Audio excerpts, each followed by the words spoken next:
Mtakia rehma na amani Bwana Mtume Muhammadin sallallahu alayhi wasallam, na kuhusieni pamoja na kuihusia nafsi yangu kumcha Allah subhanahu wa ta'ala.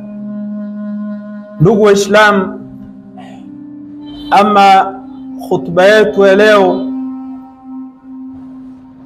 anwani yake inasema linuslih ma bainana wa baina Allah yuslih Allahu sha'nana kullah. Tutekeleze yale ambayo Allah subhanahu wa ta'ala ametutaka kuyatekeleza. Tukifanya hivyo, Allah subhanahu wa ta'ala atatutengenezea majambo yetu hapa duniani na kesho akhera. Anasema Bwana Mtume Muhammadin sallallahu alayhi wasallam akimwambia Abdullah bin Abbas, siku moja Abdullah bin Abbas alikuwa nyuma ya Bwana Mtume Muhammadin sallallahu alayhi wasallam. Mtume akamwambia, ya ghulam ihfadhi Allah yahfadhuk, ewe kijana muhifadhi Allah subhanahu wa ta'ala. Ukifanya hivyo, yahfadhuk, na yeye Allah subhanahu wa ta'ala atakuhifadhi. Yaqulu al-Imam al-Jalil al-Imam an-Nawawi, anasema al-Imam an-Nawawi inda sharhi hadha al-hadith, alipokuwa akisherehesha hadithi hii akitufahamisha maana ya kumhifadhi Allah subhanahu wa ta'ala, anasema maana ya kumhifadhi Allah subhanahu wa ta'ala an taltazima bi awamirihi, ni wewe muislamu ukalazimiana na maamrisho ya Allah subhanahu wa ta'ala, tena biduni ikhtiyari, pasne kuchagua katika maamrisho ya Allah subhanahu wa ta'ala. Yote ambayo aliyokuamrisha inatakiwa uyatekeleze.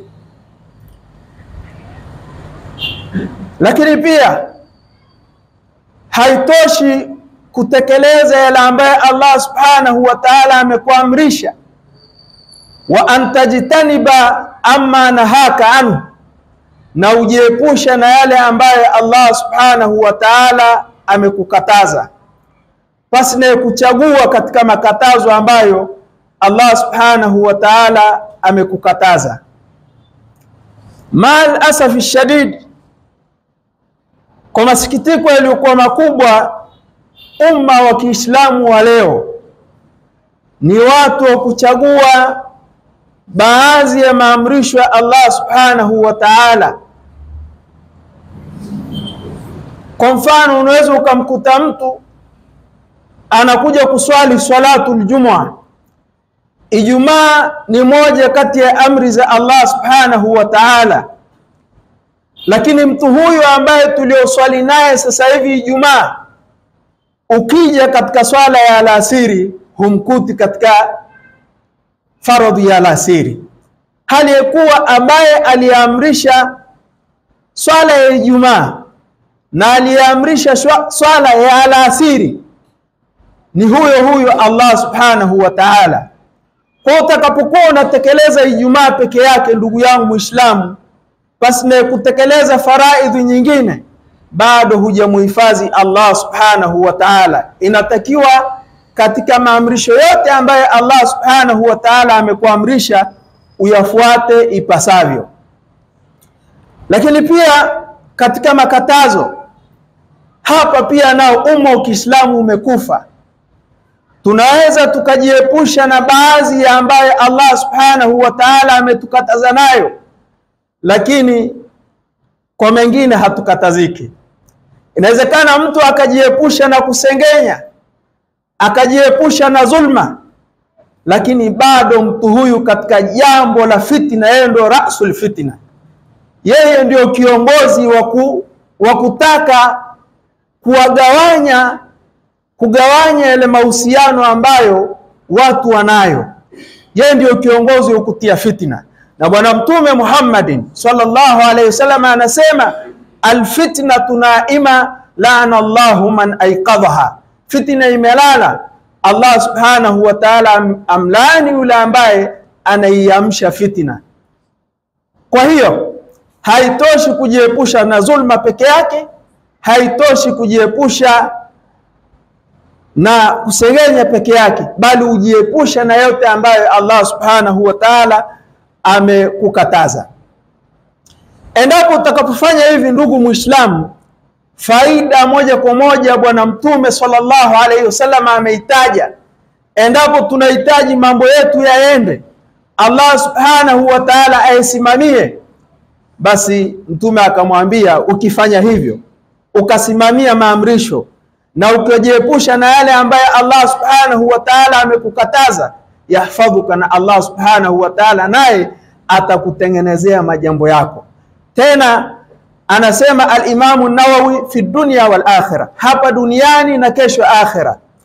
Yaqulu Allah tabaraka wa ta'ala, Allah subhanahu wa ta'ala anasema katika kusadikisha hilo, ya ayyuhalladhina amanu in tansurullaha yansurukum, enyi mlioamini, ikiwa mtasimamisha sheria ya Allah subhanahu wa ta'ala ipasavyo, kwa maana kwa kufuata maamrisho yote na kujiepusha na yale yote ambaye Allah subhanahu wa ta'ala amekataza, basi yansurukum.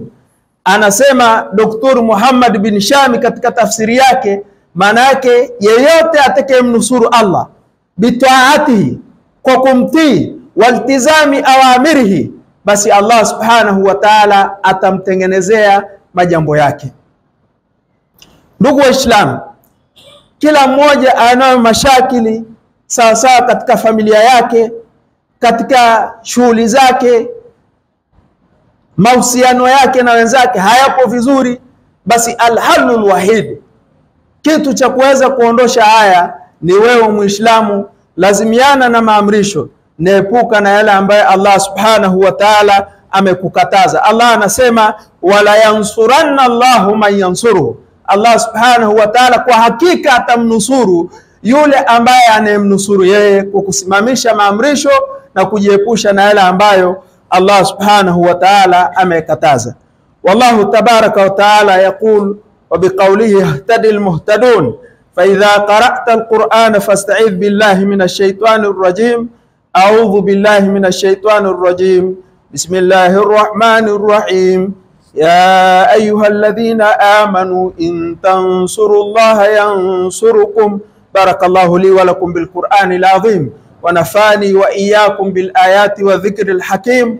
أقول قولي هذا وأستغفر الله لي ولكم فاستغفروه إنه هو الغفور الرحيم وهو البر الكريم. ادعوا الله وأنتم موقنون بالإجابة. الحمد لله وكفى، والصلاة والسلام على النبي المصطفى وعلى آله وصحبه شرفاء. أما بعد، عباد الله، أوصيكم ونفسي بتقوى الله. ndugu Waislamu, baada ya kumshukuru Allah subhanahu wa ta'ala na kumtakia rehma na amani bwana Mtume Muhammadin sallallahu alayhi wasallam, na kuhusieni kwa mara ya pili pamoja na kuihusia nafsi yangu kumcha Allah subhanahu wa ta'ala. Ndugu Waislamu, anasema Allah subhanahu wa ta'ala katika fi hadithi al-Qudusi, Mwenyezi Mungu anasema katika hadithi al-Qudusi, yabna Adam, ewe mwanadamu, tafarragh liibadati, simamia ibada zangu, amla qalbaka ghina, na mimi nitaujaza moyo wako utajiri. Sio hivyo tu, wayadaika rizqan, na mikono yako nitaijaza riziki. Hujui riziki inatokea pahala ambapo umeweka asbabi zako, hata pale ambapo hujaweka asbabi hutarajii inatoka huko, lakini Allah subhanahu wa ta'ala anaileta kwako wewe. Kwa kuwa umefanya jambo gani? Umesimamia ibada zake katika huu mgongo wa ardhi.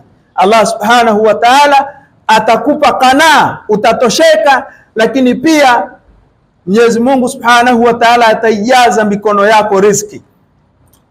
Akaendelea kusema wa illa tafal, kama hutakufanya hivyo, kusimamia ibada zangu, basi amla yadaika shughlan, nitakutia mishughuliko.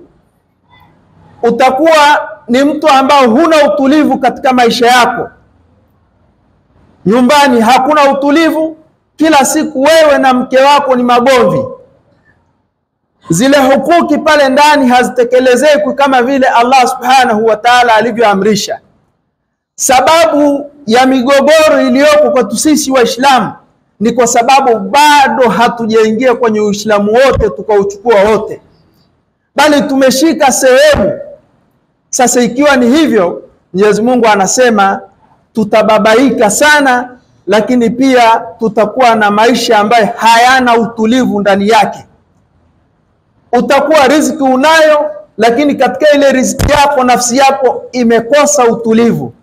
Kwa nini? Kwa sababu kuna baadhi ya mambo bado hujasimamia ipasavyo kama Allah subhanahu wa ta'ala anavyotaka.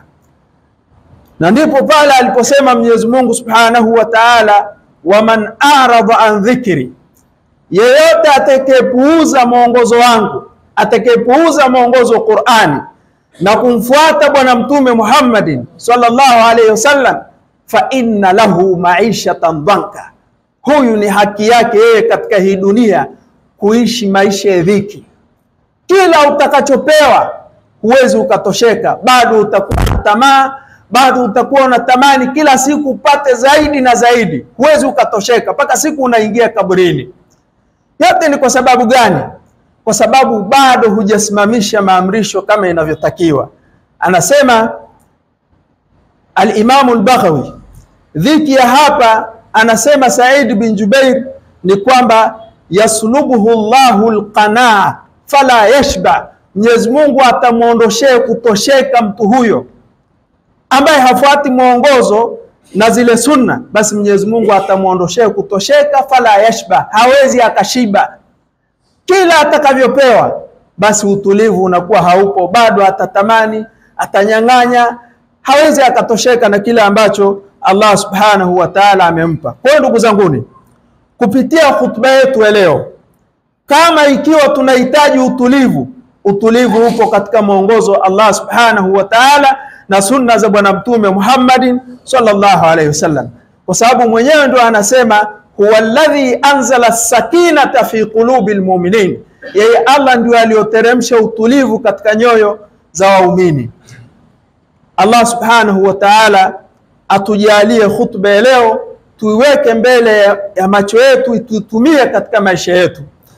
Inna Allaha wa malaikatahu yusalluna ala nabi ya ayyuhalladhina amanu sallu alayhi wa sallimu taslima. Allahumma ardu an khalifati nabiyika amiril mu'minin sayyidina Abi Bakr as-Siddiq, وارض اللهم عن الإمام الأواب أمير المؤمنين سيدنا عمر بن الخطاب، وارض اللهم عن ذي النورين أمير المؤمنين سيدنا عثمان بن عفان، وارض اللهم عن ليث بن غالب أمير المؤمنين سيدنا علي بن أبي طالب.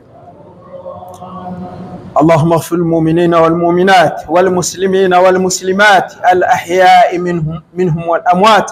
عباد الله، إن الله يأمركم بالعدل والإحسان وإيتاء ذي القربى وينهى عن الفحشاء والمنكر والبغي يعظكم لعلكم تذكرون. اذكروا الله العظيم يذكركم واشكروه على نعمه يزدكم ولذكر الله أكبر والله يعلم ما تصنعون. وأقم الصلاة.